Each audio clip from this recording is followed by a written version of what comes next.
Welcome to the Encouragement Engineering Podcast. We help people combat the negativity that inundates their daily lives with positive perspective and positive action. Today's guest is Bo Bissett.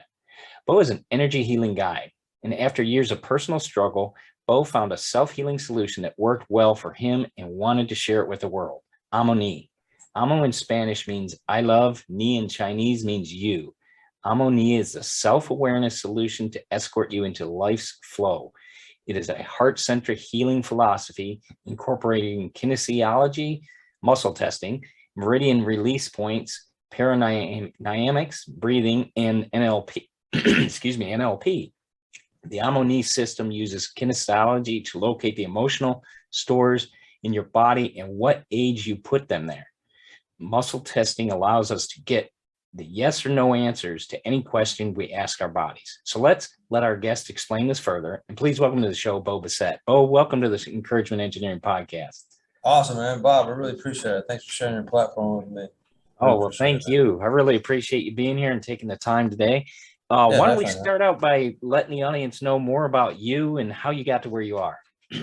The Amo Ni is where it is, or is what it is, because of me. I was a broken individual, and I spent the majority of my adult life self-sabotaging myself financially, emotionally, with relationships, both romantic and family relationships, and just everything. I bankrupted myself and in every area you can imagine, physically, and it was from all those broken pieces and me needing to heal that I came up with this, with Amo Ni, and you introduced it perfect. That's not much.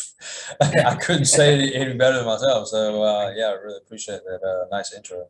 Well, thanks. And that's, I think, what people realize too is, some of these great ideas and things that come into our lives are from just those situations. We're broken. We understand that. If we can, at what point did you really realize that, okay, I need to change? I think it's interesting on your website. You talk about that in a little bit of length, but if you can explain that to the audience, because I think that's critical. Yeah, for sure. It took me, man, I'm a very stubborn person, and I broke myself physically. I had the first thing that really tore me to pieces was a soccer accident when I was like 15. I tore my ACL, MCL, cartilage, just completely stole my identity. I identified as a soccer player, and I lost it. And then after that, I got into drinking and drugs. Then when I was 19, I got in a near fatal car accident. I had a near-death experience when my dead grandfather popped up and said, it's not your time, go back. Wow. 2 years later, I got in another, and I was drunk, and I was drunk driving. 2 years later, I was still in university. I went to a party after work, did a cake stand, got on my skateboard, and went home to shower so I could come back. And then I went in front of a car and got hit again. Almost lost my right leg, got a staph infection. Oh. Then, let's see, after university, I got a decent job. I was making really good money. I got into cocaine, and I was so embarrassed that after all the embarrassment that I caused my family through the drinking, there's no way I could admit that. So I just left. I left the country, and I jetted. Mm-hmm. And for years, when I was 37 years old, when it finally hit me, I'd come home. I'd actually asked for help to come home. So I was in a really low spot. Been living in Vietnam at the time. Wow. And let's see, I lost a girlfriend, I lost a job, I was so deep into drugs and alcohol at the time. I called my brother and I was like, man, I need help. So I got home and my body started breaking down. And at the same point, I was staying with my aunt and uncle to help me get back on my feet. And my aunt got breast cancer. Ooh. So it was that like double shot. And I was like, dude, I'm 36 years old, 37. I can't remember exactly how old I was, but that was a huge, like, look in the mirror reflection point. And it's like, get yourself together, man. Like, why are you where you are? Like, you've worked, you tried to work hard, you tried to do this, like, and it just, nothing's working. Like, things have got to change. You've got to stop, the drinking has got to stop. And that's pretty much when I stopped drinking almost immediately. And I just dove into meditation and books and Mind Valley courses and Tony Robbins and Joe Dispenza and all that. I mean, just everything I could get my hands on. I was just ingesting everything, right? So Yeah. that was my big moment right there. Wow. That's some big moments. And, just for the audience knows, you don't have to wait that long or go that far, but Please don't. yeah. Yeah. There's definitely a difference. You mentioned Tony Robbins. I followed him. I had the chance to meet him and his son several years back. Great guy, great ideas and mindset. And you mentioned it in your bio. We mentioned that too about NLP. How has that helped you? Because that's a strong form, if you will, to help you adjust your thoughts and actions. Can you tell us about that a bit? Yeah, the thing is, like, well, with NLP, that's for me, it's like the icing on the cake with the Amo Ni. So basically what we do, we use some creative visualization to to grease the wheels of intention, right? Once we find the emotions with the muscle testing and the meridian points, the meridian emotional chart that we use, and we move those emotions with the pranayamic breath, the Amo breath. When we find these emotions, like, they are real entities in our bodies. And I like to tell people that our body is like our high school hallway, just littered with lockers, right? And inside of those lockers, instead of unused books and old notes, we keep emotions. Right. And we can store these emotions everywhere. We store them in our heart, we store them in our knee, we store them like any and everywhere. And using the muscle testing, we can go in and find out where the storage bins are that you keep emotions. Wow.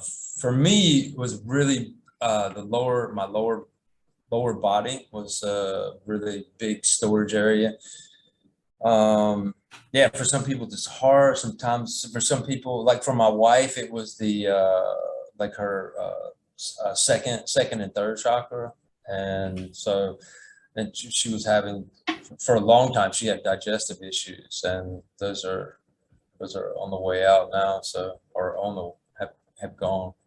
Oh. And so, yeah, the NLP is nice because it just, like, once we find these emotions and the light bulb goes off that, like, wow, like, I am responsible for that emotion being there, whether or not consciously they did so, because most of the programs that we install are done on a subconscious level.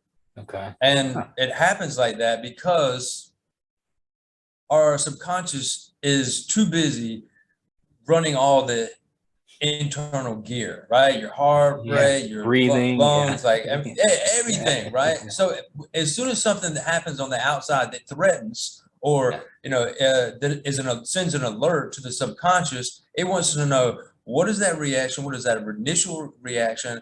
I'm going to grab onto that and hold on to it. So the next time it happens, I don't have to think. I don't have to take my attention off all this internal gear that a lot of people are just messing up with the food that they eat and the stress and everything else that they throw at it. So it's like, let me make my life as easy as possible from the subconscious point of view and grab onto that emotion. And then that emotion, or all those emotions, end up dictating the way that we live our life, the way we feel about money, about love, about men and women, about food, about exercise, everything. Like, we program these traumatic events, and a lot of people, when they hear the word trauma, they think like PTSD from, like, going overseas into or war situation, or being in a car accident, or being in a divorce. But, like, as a child, a traumatic event can be like, from your parent looking at you wrong, or not even yelling at you, but, like, not saying anything at all, just ignoring you. And so, yeah, there's so many of these little micro moments, And, when we're kids up until, well into our childhood, that subconscious is like bop, bop, bop, bop, bop, bop, bop, Right. grabbing onto as much as it can and setting that program. So we're just, the subconscious is, I recently learned this from doing, are you familiar with the knees over toes guy? Yeah. Okay. So from all my accidents, I have found him, and he is like, finally, I will run again. And Right. it is amazing the work that this man is doing to help us with our, with our rehabilitation with knees and hips and stuff like that. I can't say enough good words about him. But I was watching one of his videos the other day, and he was saying that most Westerners cannot bend down like 40. I mean, I'm 46 years old. So most people my age and older can't squat down, parallel, much less touch their butt to their, butt to the ground, right? Right. Or what they call it, butt to grass, or anyway. So, but I'm in Taiwan, and unless there's been a traumatic injury, 80-year-old Asian people can just drop straight down to their butt, like right down to their ankles, right? Wow. And he was saying that our lifestyle, basically we work 9 to 5 or much longer. Right. Then we go home and we sit on the couch. And in the name of efficiency, the body shuts down the production of the synovial fluid, which is that fluid that goes in from the, from the lymph node back there, and greases that joint and keeps it young and revitalized, right? So in the name of efficiency, your body's like, all right, well, you're not using it, so I got other stuff that you're throwing at me, so I'm just gonna stop that. Right. So we get old and cranky, or creaky, because we don't use it. So the old, don't use it, you lose it. Yeah. Right. But there's actually science behind that. Wow. That's something. And so the thing is, with the subconscious does the same things with emotions. In the name of efficiency, it's like grabbing onto all these emotions. So when something happens after the initial program, then it can just cue it and keep you zombified, happy and chilled out in front of the TV. So, it can just do its thing and not worry about you putting it in a state of stress or right. Wow. More trauma. Well, and that's really, that is something, because it goes back to a couple ideas. And one of them is obviously exercise can help that to make you keep limber. There's a reason for these ideas. I mean, you explained it well with, I know what you mean with that stretch and being able to sit and so forth. One of the things that's really interesting is the idea that your muscle findings and where issues are, is that kind of like, does your muscle have a reaction when that type of event comes up, similar to like the testing they do for what is it, polygraphs? Where for me, it's like, well, for the muscle testing I first learned about muscle testing, and it was basically, I'm sure you've heard of like it's a 2-person muscle test, right? And one person stands there with the subject stands with one arm out. What do you call that? Perpendicular, like out, like extended, with the right arm extended from the body, right? Pointing out to the side. And the tester stands behind the subject and uses a very light touch, maybe 2 fingers, and just presses down. And with the question, they'll ask a yes or no question. If the answer is yes, then the arm will stay extended, right? With a no, the muscle collapses. So the body cannot focus on a negative answer and keeping the muscle tight at the same time, so that muscle breaks. Wow. Okay. So we can do the same thing with self muscle testing, and the way that because I learned the style of muscle testing that I just explained to, I don't know, 20 years ago, like in a Chamber of Commerce event or something like that. Okay. And I thought, like, wow, that's pretty cool. Yeah. But for like, I've always been somebody, I don't like, I do a lot of the stuff that I do on my own. Uh-huh. That's just how it works. And Right. so for me, it was like, that's a cool party trick, but how am I going to ever use that? I want, so whatever. But then as I started healing and I started going through all this stuff, one of the things I read was about self-muscle testing. And when I learned about that, that was a game changer for me. With the way I do it is my control hand would be my left hand. Mm-hmm. I use my thumb and index finger like that. I make a little loop like that for those of you that can't that are listening to this. I make a loop with my thumb and index finger on my left hand, and then with my right hand, which I call like my testing hand, I use my thumb and my pinky finger, and Okay. make loop with each set of fingers, right? And then I interlock them, and it's the same thing. Then yes is they stay strong, and a no and it breaks. And you're not like, Right. you're not Right. trying to like jack it apart. You just, all you do is yes, no, yes, no. Okay. My name's Bo, my name's Bob. All right. Yeah. So anyway, Cool. and it takes some time to get used to the muscle testing, because we have conditioned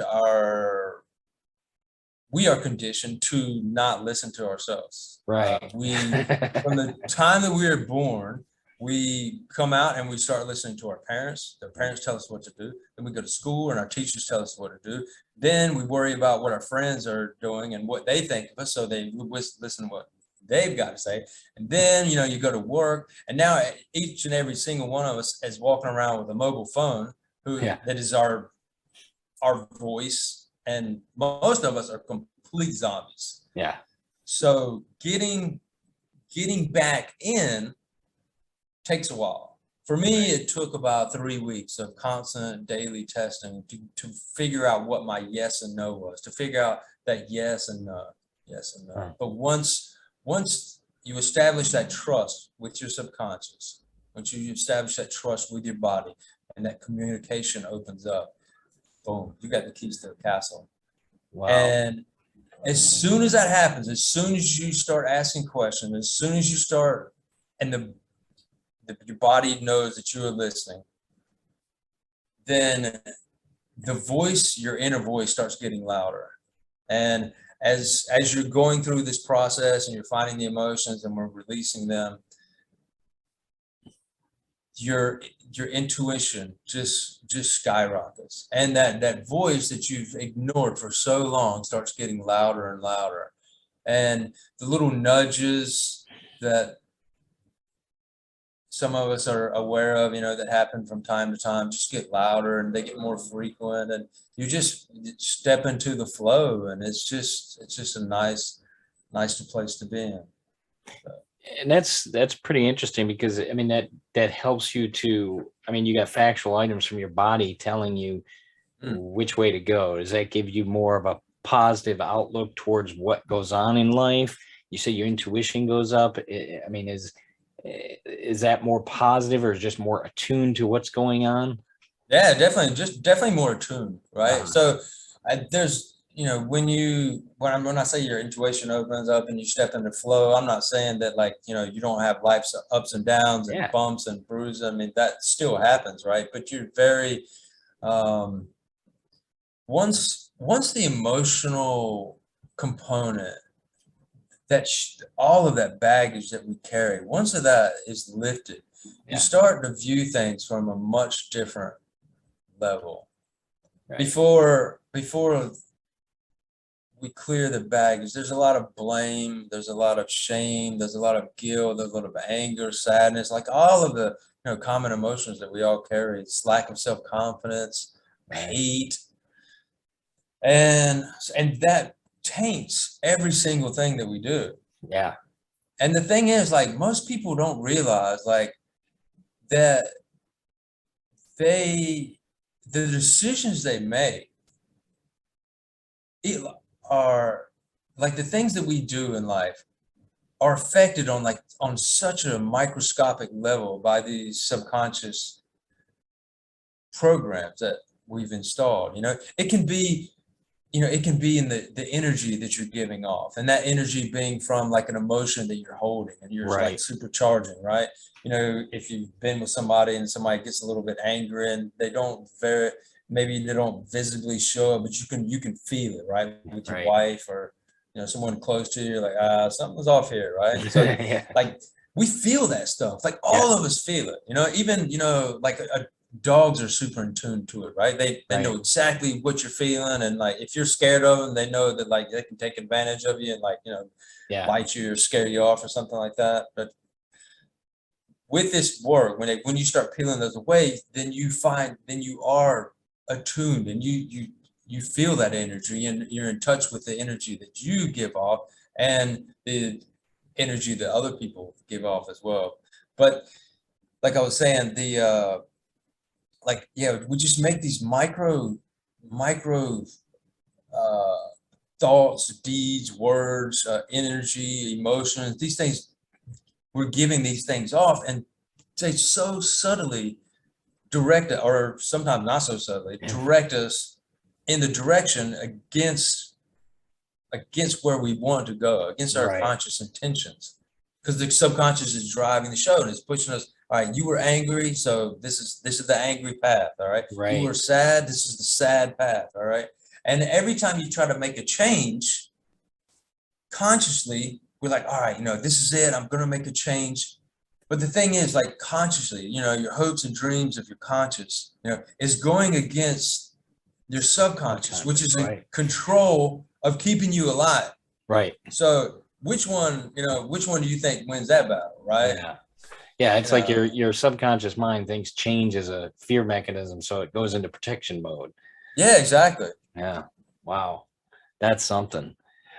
Well, it's interesting too, because you talk about a little bit about the relationships and so forth. What's the most important relationship you think we have?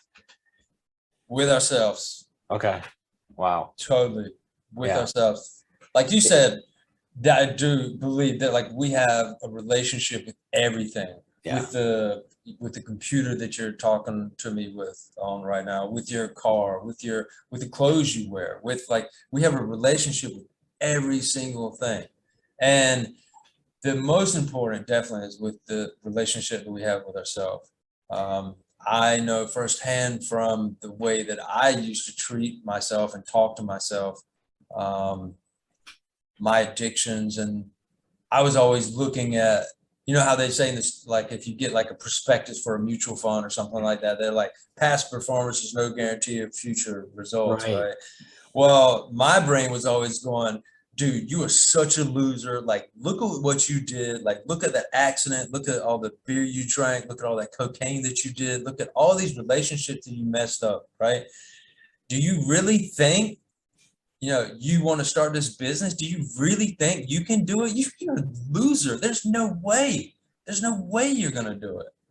So, and, you know, for me, healing that relationship was like Right. Right. getting those emotions and just chopping them down, and Right. actually chopping them down. So that's a Well, it's like bad, you're cleaning out the bad man. lockers. I love that high school hallway analogy you used. I Yeah, mean, that's yeah, like yeah. cleaning out the lockers. You Yeah, don't need this exactly. mess, It's like that hoarder show. You're cleaning out the house of all that crap, and now you got a new start. Exactly. The thing is, I think it's very important. Like that chopping analogy was kind of bad. I appreciate getting me back on path with the lockers. But when we find these emotions, like the emotions that we program, that we find, that we end up releasing, when we also connect with them before we do so, connect with them physically, Right. and then also mentally as well, and energetically. So when we do that, that emotion took you from childhood to where you are right now. Right. So we need to be conscious of that, and also appreciative of the lessons that emotion helped teach us. Right. Right.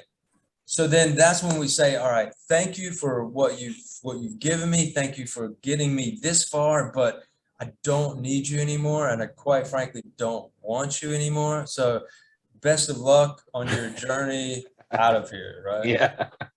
Bye-bye. Yeah, Your ticket exactly. has expired. Yeah. Exactly. And that's good to know. I mean, I think we need to remind people the value we have within ourselves. I mean, that's an immense value to, like you said, just that knowing that you can release those old ideas and feelings that got you, but be thankful of the experience of them. We can be thankful of the experiences we've learned from and the growth we've received from it. Is it easy? No, it's not. But we've Mhm. grown so well. I mean, you look great. You're grown. You're sharing your greatness with others. From where you've been, that's a great journey and a Mhm. great transformation. And that's what's, I think everybody has that ability within them, is to change their direction of where they are now if they want to. And you explained the mindset of it. That's a great thing to be able to do. Exactly. I You think, mentioned, oh, go ahead. well, I was just gonna piggyback on what you said about, the mindset, getting there. For me, getting to that mindset required me getting rid of the emotion. But on on top of that, what you just said, like with the mindset, it's so true. Like you and I have we have an opportunity right now, today, in this very moment, no matter where we are, to look at ourselves and say, I'm successful where I am right now. Like I have, I'm alive. Yeah. I've done this, I've done that. That we can always put together a picture of success. Or on the flip side, we can always put together a picture of failure. So it's like, what picture do you want to look at? Amen. It's like that old, Black Hawk proverb. It says, which wolf will win? The one you feed the most, in your thought. Exactly. I love that. Love that. Yeah.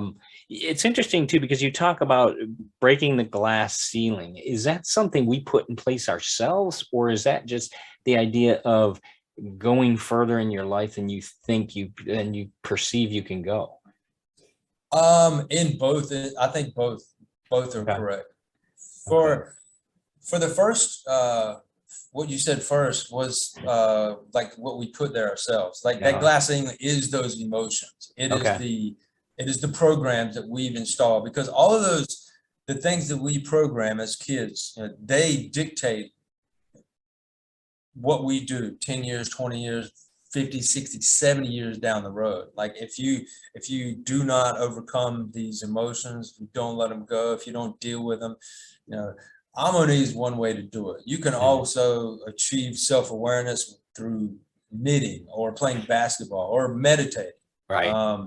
For on my website, I've got a hashtag meditation takes too long. I think with this system, like it's search and destroy. You go in, you find this emotion, you get it out. With the meditation, you can sit in a chair for 20 years and maybe something happens, right? Yeah. So, but I mean, meditation is not bad. I do it multiple times a week, so Right. um, it is definitely beneficial. But also with the so one was the glass ceiling that we install ourselves, and then also was the like potential, right? Right. So yeah, I think like we have the potential to do amazing, like each and every one of us. Yeah. You look at like people like Michael Jordan or Elon Musk or Gandhi or any of these people, they're just normal. They were normal people like us, Yeah. and they got they based on the choices that they made, they put themselves into extraordinary positions. Right. And I'm not saying that each one of us like has to or needs to become a billionaire or become world famous, but we can all be the best that we can be and help change and thus change our lives, thereby changing other people's lives Right. by, I mean, starting being a deli sandwich maker Right. or a janitor or classroom teacher or any job. Right. And I think that's key, is your attitude in where you are is seen by the world. And Yeah, that's what makes a difference. exactly. Well, Bo, tell us where people can find out more about your program, your website, how they can get a hold of you, because this is very interesting. I love the fact that you can focus in and help people get rid of that baggage, if you will. So tell us Yeah, more man. where they can find out about you and what you offer. Yeah, Bob, thanks. It's the best place to go would be the website. So it's amoniclear.com, AMONICLEAR.com. And I got all the normal like social stuff, but the website's like the hub. So Okay. Well, that's great. And I know people, if you want to find out more about Bo, check out his website. He goes into a long description of what he went through. We just touched on it. The turnaround. I mean, thank you for what you're doing. Thank you for the insight that you're back at you, offering. man. I really appreciate it. Well, thank you for being a guest today and the encouragement engineer. I really appreciate your insight, Bo, and thank you for what you're doing. Keep it up. Keep up the great You work. do the same. Right back Thank at you, you. man. I really appreciate, the hospitality, and thanks for sharing your platform with me. And it's just like, keep doing your thing, man. You're helping out so many people. I appreciate it. Well, thank you, Bo, and you have a great day. All right, all the best. You too. Thanks.